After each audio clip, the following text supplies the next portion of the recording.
Today on Animal Zone, we are with the founders of Operation Blankets of Love.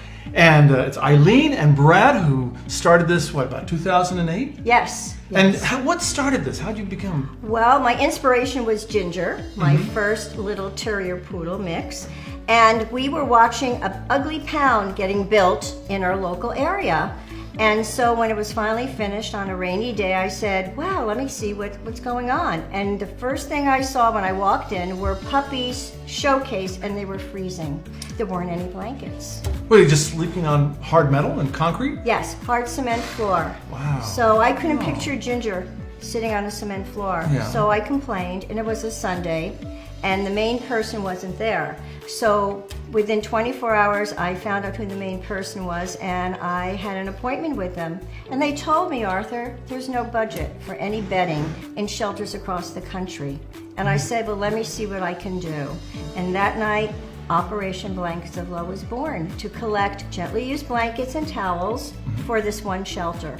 Wow. And that started It grew. a real snowball effect, didn't it? Yes. I mean, now your blankets are all over the world, aren't they? Exactly. So when you found that shelters needed this, and I think you do more than just blankets now, Well, and they towels, grew, right? yes. It evolved into also food supplies. Yes, and, well, Brad can tell you a Well, little bit about it that. actually Even grew. before food. It Yes. morphed into an animal welfare and emergency relief organization, nonprofit, for California and beyond. So we answered the call to hundreds of rescue organizations and shelters throughout California, Mexico, up and down the coast to even the states of Arizona.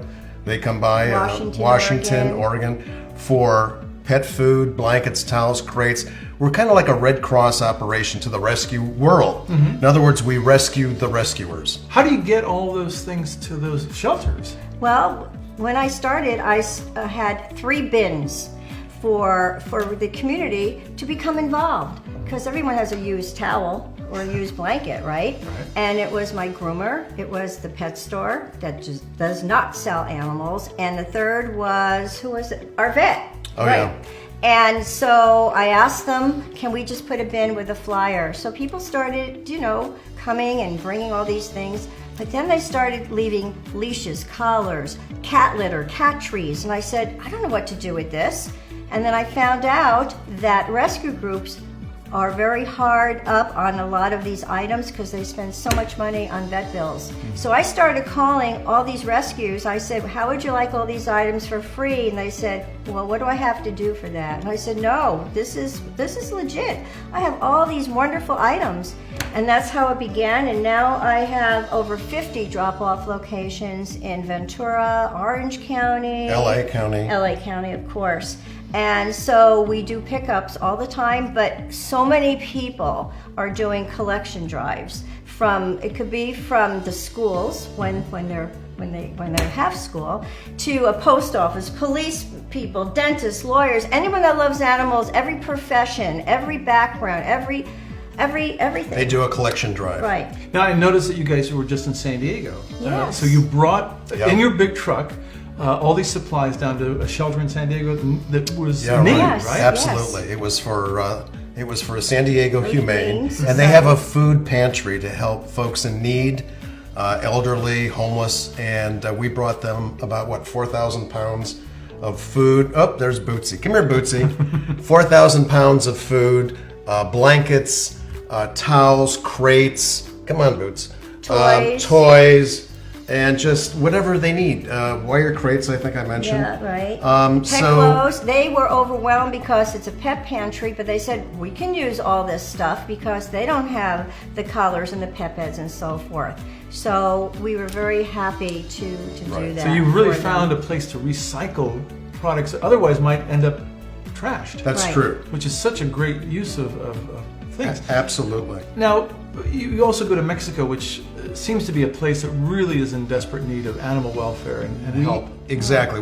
We have about 6 to 12 rescue organizations come to us a month, and we load them up with, I think I must send about well over 2,000 pounds of food and pet supplies down to the Tijuana, Tecate, Rosarita area, San Felipe. because there's so many street dogs. There could be so 200 many at a street time dogs roaming that are the broken. streets. They're Heartbreaking, horribly isn't it? broken. Yeah. But these rescue organizations, with our supplies, feed them, take care of them, and eventually bring them up into the States and find them homes. And the minute you see a dog have a proper bed or something to sleep on, you could see a transformation in the personality of the dog. It's like they suddenly become relaxed. Right, and that's what I found in the shelter.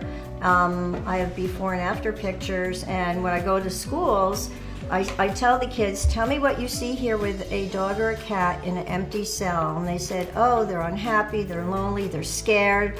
And then as soon as you put a blanket down, I said, why don't you tell me what you think now with this picture? And they said, they're happier, they're more relaxed. And I said, it makes them more adoptable, so you're saving lives. Now, Eileen, speaking of schools, you came up with this amazing coloring book called How to Care for Our Pet Pals.